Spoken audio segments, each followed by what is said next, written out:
বিসমিল্লাহির রহমানির রহিম। সবক নাম্বার 4। হারাকাত। হরকত। হারকাত হলো এক বচন আর হারাকাত হলো বহু বচন।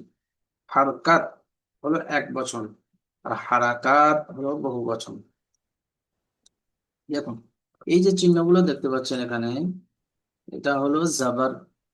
ওই চিহ্নটি যখন নিচে থাকবে তখন এটার নাম হবে জের। আর এই যে চিহ্নটি দেখতে পাচ্ছেন এটা হলো পেশ। তাহলে এটাকে কি বলা হয়? জাবার। ধরুন এই যে এটা হলো একটা ধরুন অক্ষর, এই অক্ষরের উপরে যখন থাকবে তখন ওটাকে বলা হবে জাবার। আর অক্ষরের নিচে যখন থাকবে তখন এটাকে বলা হবে জের। আর অক্ষরের উপরে এটা হয়, এটাকে বলা হয় পেশ। জাবারের উচ্চারণটা আ উচ্চারণ হয়, আ। নিচে থাকলে সেটাকে বলা হয় জের। আর বা যুক্ত জের, বা যুক্ত ই, হস্যই আসলে সেটাকে ই উচ্চারণ হয়, যেমন তো জের থেকে ই উচ্চারণ হয়, আর জবর থেকে আ উচ্চারণ হয়, আর পেশ থেকে উ উচ্চারণ হয়, হস্য উ উচ্চারণ হয়, উ।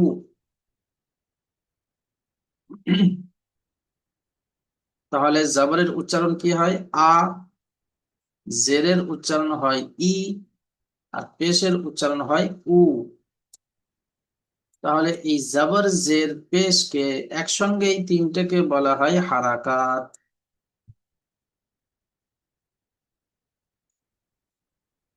একটাকে বলা হয় হারকাত, একটাকে পৃথক পৃথক ভাবে একে বলা হয় কি? হারকাত। আর একসঙ্গে তিনটাকে কি বলবো? হারাকাত।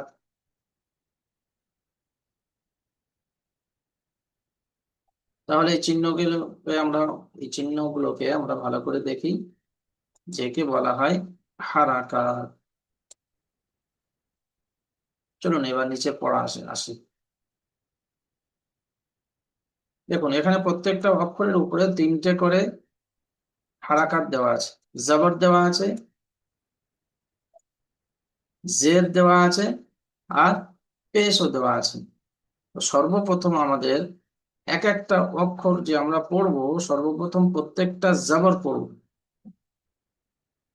তারপরে আমরা জের লাগিয়ে পড়বো প্রত্যেকটা, তারপরে আমরা পেশ লাগিয়ে পড়বো প্রত্যেকটা।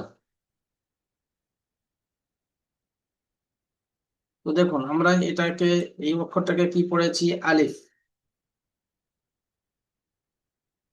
এখান থেকে একটা পড়া নতুন আমরা জেনে নিই, সেটা হলো আলিফ পড়া হয় ওই সময় যখন আলিফের উপরে বা নিচে কোনো হারাকাত থাকবে না, জবর থাকবে না, জের থাকবে না, পেশ থাকবে না, কিছুই থাকবে না, শুধুমাত্র খালি থাকবে, তখন এটাকে আমরা বলবো আলিফ। আর যখনই আলিফের উপরে কোনো হারাকাত এসে যাবে তখন এটা আর আলিফ থাকে না, তখন এটা হামজা হয়ে যায়। হামজা পড়তে হয় এটা। বুঝতে পারলাম যে আলিফ সর্বদা খালি হয় যখনই আলিফের উপরে কোনো হারাকাত আসবে। যখন আলিফ সর্বদা খালি হয় যখন আলিফের উপরে জাবার, জের ও পেশ ইত্যাদি এসে যাবে, তখন আলিফকে হামজা পড়তে হবে। হামজা, জাবার আ। বা, জাবার বা। দেখুন কেমন ভাবে পড়লাম। বা অক্ষরটি বলার সময় আমি একালিফ টান দিলাম, যেহেতু আমরা পড়েছিলাম বায়ের নিচে এক ছিল, আমরা বা অক্ষরটি একালিফ করে টান দিয়ে পড়েছি। তো এখানে কিন্তু আমরা বা অক্ষরটি টান দেব, কিন্তু যখন ওর সঙ্গে জাবার যুক্ত বা হারাকাত যুক্ত পড়ব তখন কিন্তু জাবার জের পেশ টান হয় না, বিনা টানে তাড়াতাড়ি পড়তে হয়। তো সেই জন্য আমরা ওই সময় টান দেব না। দেখুন দুটো ভালো করে পার্থক্য বুঝুন। একটা হলো অক্ষর টান হচ্ছে অক্ষরটি বলার সময় বা, কিন্তু যখন আমি হারাকাত যুক্ত ভাবে পড়বো তখন কিন্তু টান হবে না। বা, জাবার বা। এখানে বা, জাবার বা, এটা এখানে কিন্তু টান দিলাম না। অর্থাৎ যখন হারকাত লাগিয়ে পড়ছি, উচ্চারণ করছি, তখন টান হবে না। কিন্তু অক্ষরটি নিজস্ব অক্ষরটি উচ্চারণের সময় টান হবে। যে অক্ষরটি যেমন ভাবে আমরা টান পড়েছি সেই অক্ষরটি তেমনই ভাবে টান হবে। বা, জাবার বা। তা, জাবার তা। সা, জাবার সা। জিম, জাবার জা। হা, জাবার হা। খ, জাবার খ। দাল, জাবার দা। ঠিক এরকম ভাবেই পড়বো। তো এমনি বিলাল ভাই পড়ুন দেখি।